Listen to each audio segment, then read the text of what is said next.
Are we exceeding emission limits? Where am I wasting energy?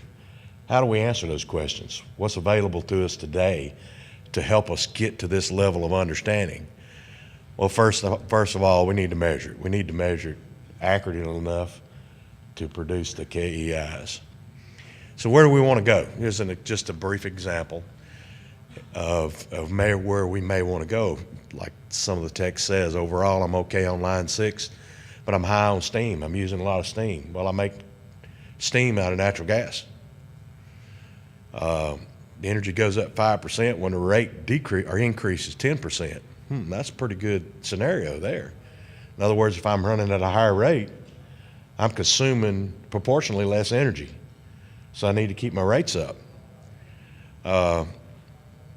Do we need to get to a situation where we can inform an operator that they need to shut down?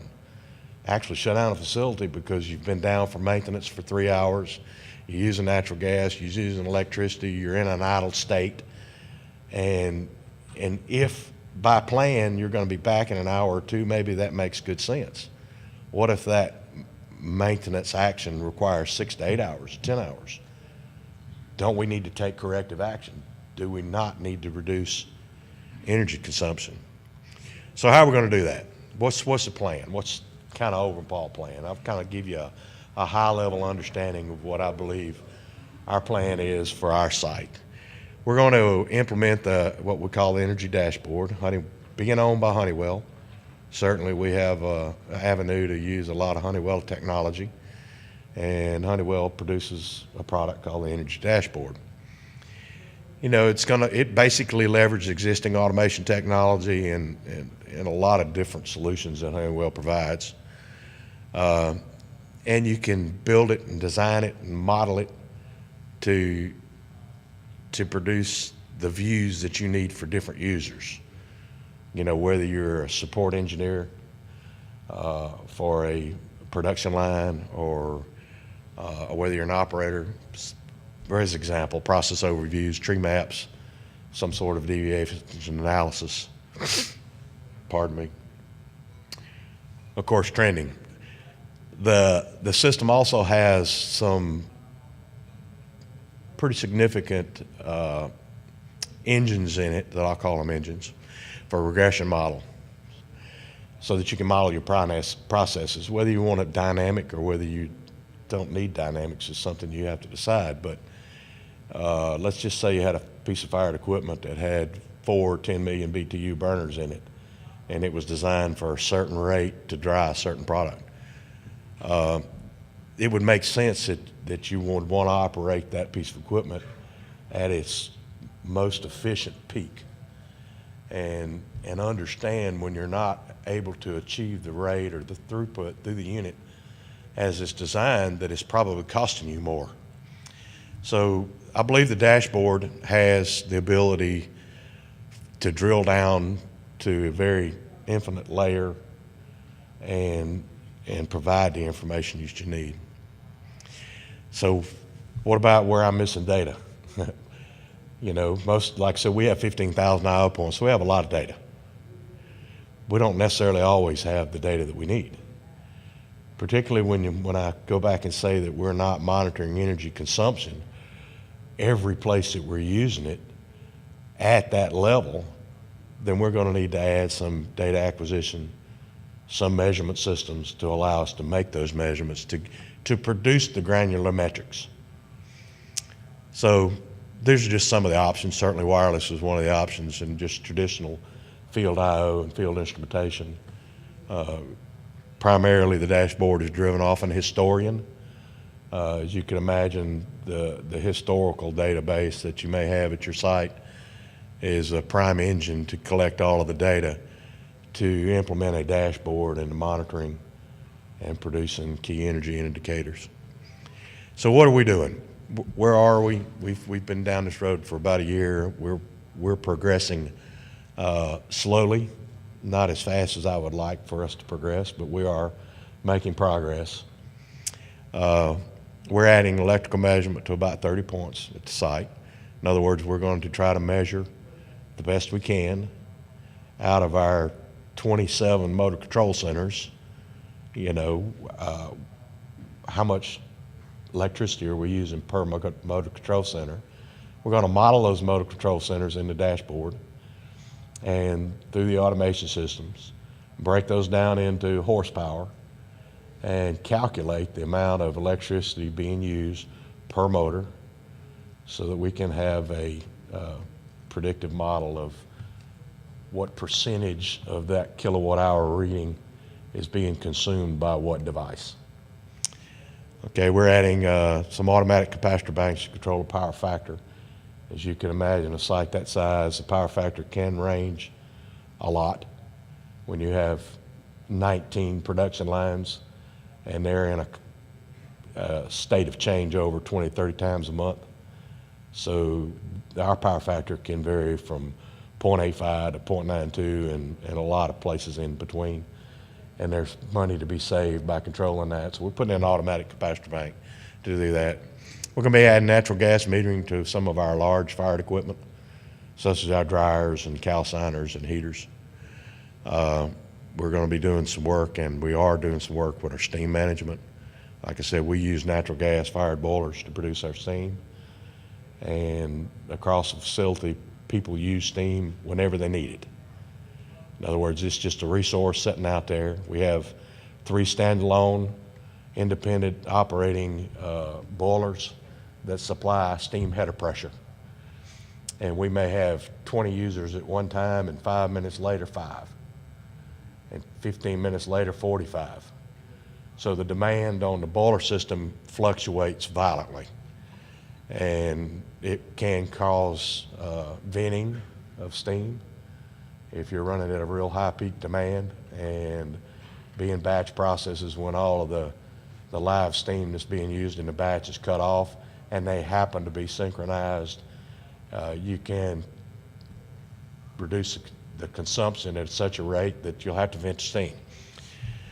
We're focusing our attention on basically our highest utilization lines. So we've picked out of the 19 lines we have some that are running at 85 and 95% capacity.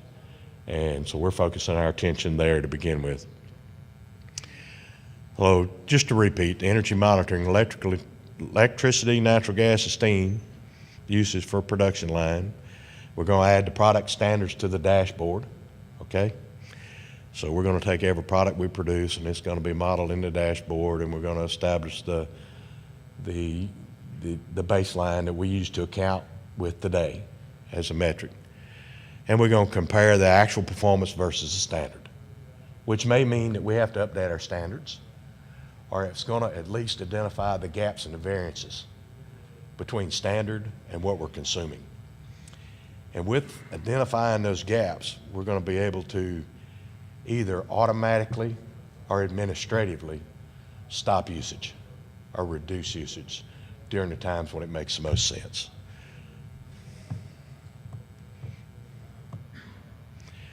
So we'll talk a little bit about the steam. I mentioned it just a few minutes ago. The boiler optimization project comes in 3 parts. We have 3 boilers, so we're doing some upgrades on all 3 boilers. And of course, we're not doing it all at the same time because we have to keep in operation. So we're looking for boiler efficiency, looking at replacing our firing trains where they need to be replaced, making sure that we're operating with good O2 trim, and that we're getting the most out of the natural gas we're consuming.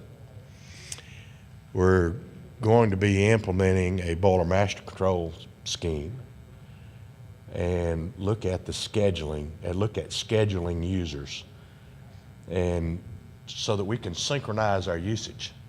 If we look at our norm over a long period of time, the site would seem that it would need 50,000 pounds per hour continuously, 24 hours a day, 7 days a week. The problem is that 50,000 norm becomes 90,000 a peak and 20,000 peak. So the standalone boiler systems are not able, they're able to supply the steam, but they're not able to supply the steam efficiently. So we have a lot of waste in that area, and we're going to improve that. We're looking at, like a lot of people, condensate return systems, improving the design of our compressed air system. Compressed air is very similar to steam production, being a utility. And the years that I've seen in industry is we typically add additional air capacity, air compressors, as a plant grows. And they're seldom designed for optimum operation. Perhaps we're unique in that, but over the years we've gone from 1 or 2 compressors to 5 or 6 or 7 compressors. And what I found during the study is that we don't always put in the right surge capacity to meet our demands. And the demand for air and the demand for steam and the demand for electricity are parallel. Through my observations, I don't know how many of you know about how you pay for electricity, but most facilities, industry facilities, pay for electricity on a demand basis. So not only do you pay for the kilowatt hours you consume, but you pay for a peak demand over the period of a month.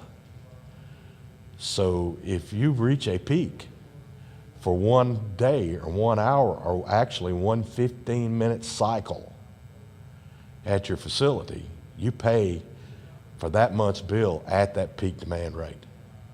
There's what I'll call them penalties. The power company doesn't like that term, but that's just the way it is. They have to supply the electricity when you need it. And whatever you peak at, is you're going to pay a percentage of your bill on that. You're also doing the same thing for air. Like in our facility, I don't remember exactly off the top of my head the horsepower we have for making compressed air, just to operate on-off valves and just to do the automation at the site. It's a lot of money. It's a lot of our electricity bill. And if you don't synchronize the usage, or if you don't have the capacity, the demand capacity to achieve that, then you're going to throw yourself into a situation where you're possibly venting air or continuously fluctuating the amount of compressed air you're producing. And it all ties to $1. So what are we going to do? What's our future? We will conduct another DOE audit probably in 2012. I may even push that out into 2013 because we have done several over the years, and we've done a lot of internal audits to help us identify waste. We're going to automate and shut down equipment, and we're going to reduce energy consumption when our production rate equals 0. We may not be able to shut it all the way off, but we certainly can reduce the heat we're consuming for our dryers and our calciners when there's actually no feed. Most of our process lines, like I said, begin batch and they wind up as a continuous process, which is the firing and forming, the firing side of our lines. So there are times when the forming side of our line outruns the firing side. So there's times in the line when the feed is shut off because we built all the capacity to meet the rate that we're running, and it could be several hours. And so we're going to have to do something about reducing energy consumption during those time periods.